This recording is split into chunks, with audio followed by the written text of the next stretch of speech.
We begin today's show in France, where the far right's at the gates of power as it holds a significant lead in the first round of snap parliamentary elections Sunday, a blow to President Emmanuel Macron's Ensemble alliance, which polled third to the right and to the left. Marine Le Pen's anti-immigrant national rally and our bloc has so far clinched nearly 34% of the vote, while the New Popular Front, a coalition formed by leftist parties, came in second with about 28% of the vote.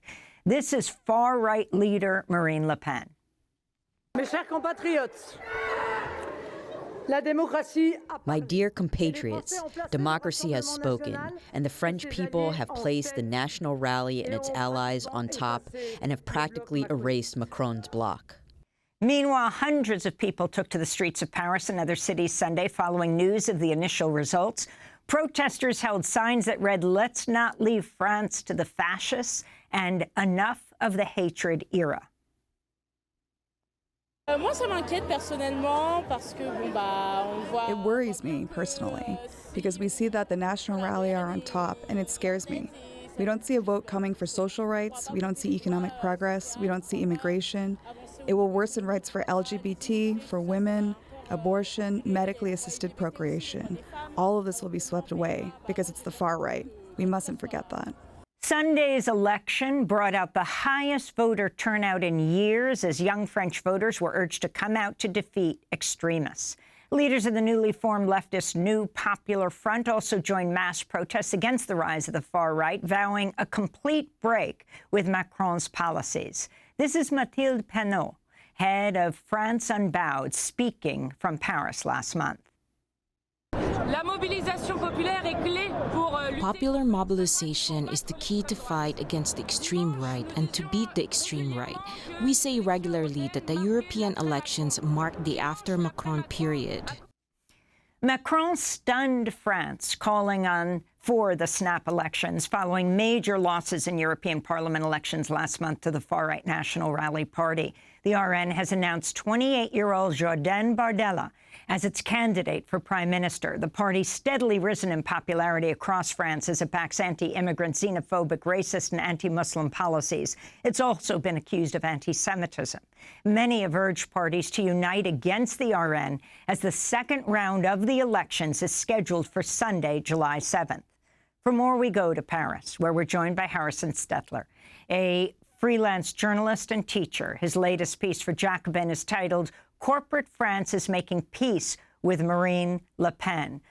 Welcome to Democracy Now!, Harrison. Can you start off by just describing what took place? Yeah, of course. Hi, Amy.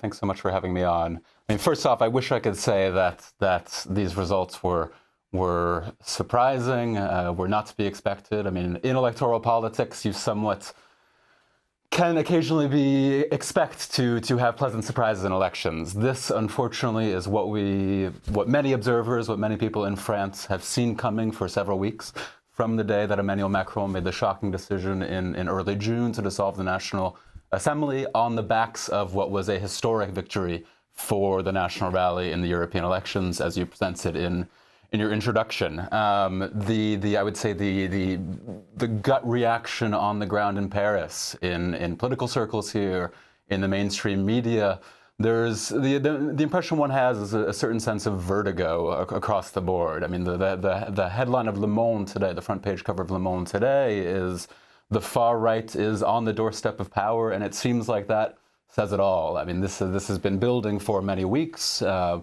decision to dissolve Parliament is going to, by Macron a few weeks ago, is going to occupy many analysts for many years to come. What was Macron really thinking? Was it a long-shot attempt to reinforce himself? Was it a cynical ploy to perhaps introduce the far right to power, if only to weaken it? That is going to be resolved by historians and whatnot. But now what is clear is that this decision was timed at a moment when the far right was at its strongest historical position in modern French political history, and they've capitalized on that. They've sailed in the momentum of the European elections into a strong first-place finish. You said, yes, 33.5% of the vote, according to the latest statistics that I've seen of yesterday's first-round vote in these legislative elections. But really, I mean, those figures are, as a percentage, that can maybe be cause for some perhaps undue relief. I mean, 33, that's a third. There are 2/3 of the French electorate that are therefore still opposed. I mean, if you even really dig into these numbers, the upwards of 10.5, according to the latest figures I've seen, 10.5 million people who voted for Marine Le Pen's party on the list of Jordan Bardella, the official president of the National Rally. Something like 10.6, according to the latest figures for the first round votes. That's more than about 6 or 7 million voters compared to the legislative elections in 2022, when the party won something like 4.2 million votes. It's just an enormous, enormous surge in 2 years' time for a party that relatively recently was considered beyond the pale of legitimacy and acceptability in French politics. I mean, much of the rhetoric of French political culture in the late 20th, early 21st century, obviously one can question the sincerity of it, but much of the rhetoric of French politics up until very, very recently, and we should perhaps discuss this shift, was about projecting the far right as the one unacceptable alternative to legitimate Republican politics. So talk about who Marine Le Pen is, of course, who inherited what was known as the National Front from her father, Jean-Marie Le Pen. This is a whole family affair, right? It's her nephew-in-law, that's Jordan Bardella, who would be the prime minister if the NR wins. Right. So Marine Le Pen took over control of the National Rally about 10 years ago, in the early 2010s, before, as you mentioned, this far-right force was founded by her father, Jean-Marie Le Pen, in the early 1970s.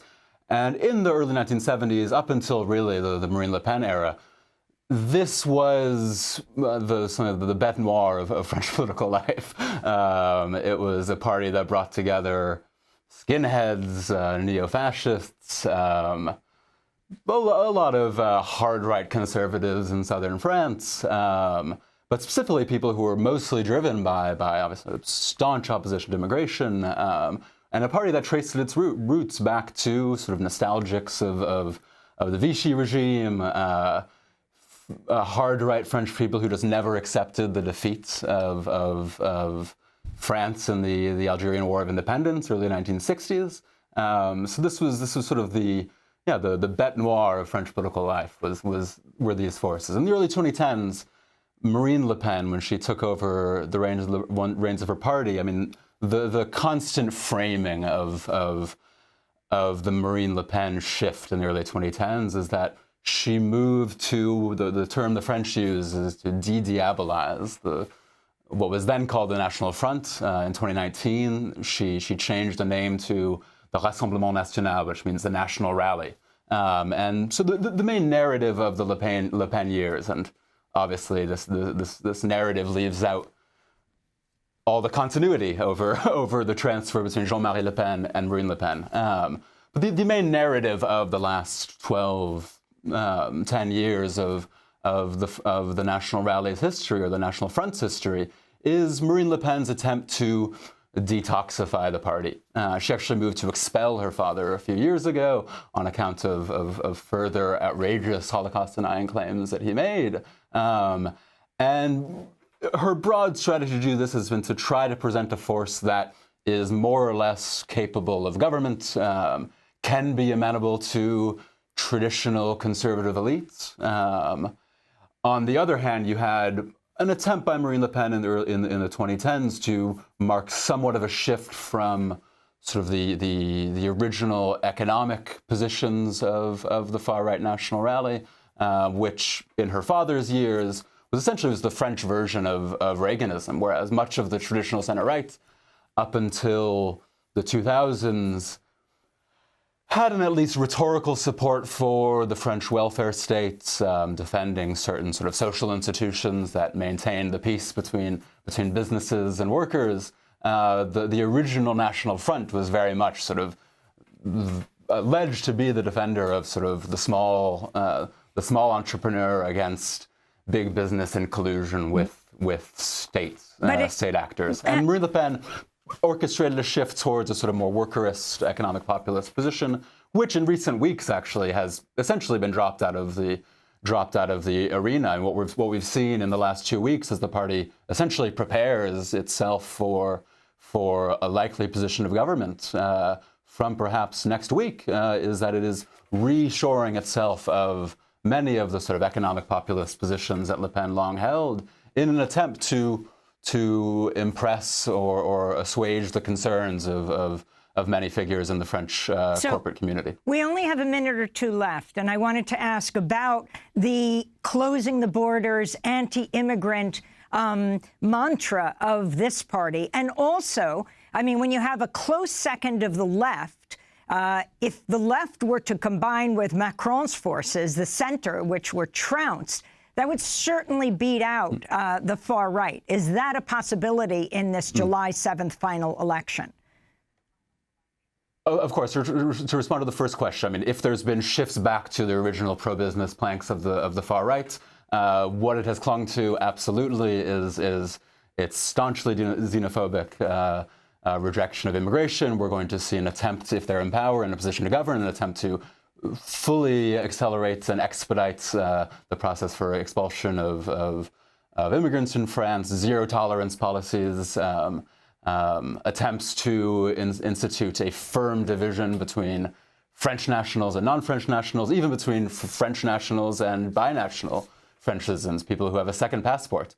So the party there's more that connects it to its past than that distinguishes it. To respond to the second question, which really is the question over the next specifically 24 hours, but mostly until Sunday, is what are the other political forces going to do in this situation? I mean, the National Rally and the faction of the center-right that they're allied with are in a very commanding position, are in first place in the majority of runoffs for next Sunday. And what can the other forces do? I mean, to the left's credit, the New Popular Front Alliance, they have put out a very fair offer, a very reasonable proposition to withdraw all left-wing candidates from districts in which the left-wing candidate qualified for the second round runoff, but is in third place behind another figure of either Macron's bloc, the Macronist centrist coalition, or the wing of the center-right that did not ally with Le Pen.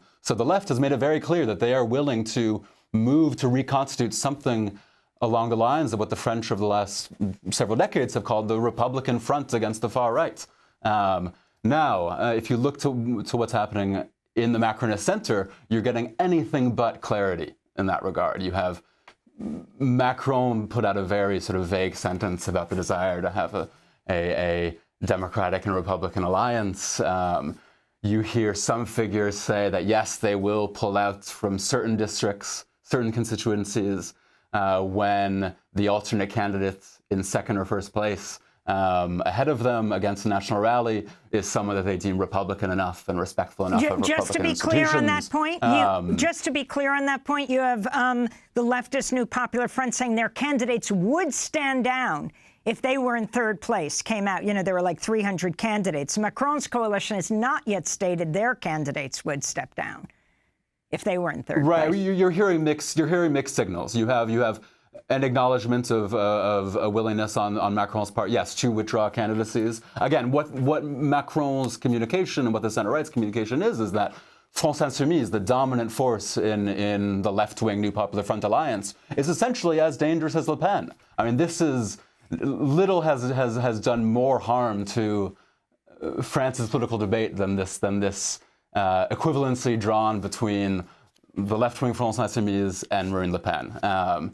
And over the next week, we're going to see the degree to which that will hamstring any attempts to build some form of Republican front alliance to block the far right. But for much of the French political class, for much of the mainstream media organizations, and for many pundits that will do the rounds on television networks or that will be signing many of the columns in weekly magazines over the next week, they will have this line of the far left, France Insoumise, is an anti-Semitic force, is an equal threat to Republican order, and it's an extremely, extremely dangerous equivalency that it's drawn, and it's something that touches to, I think, the core of the broad cultural and political shifts that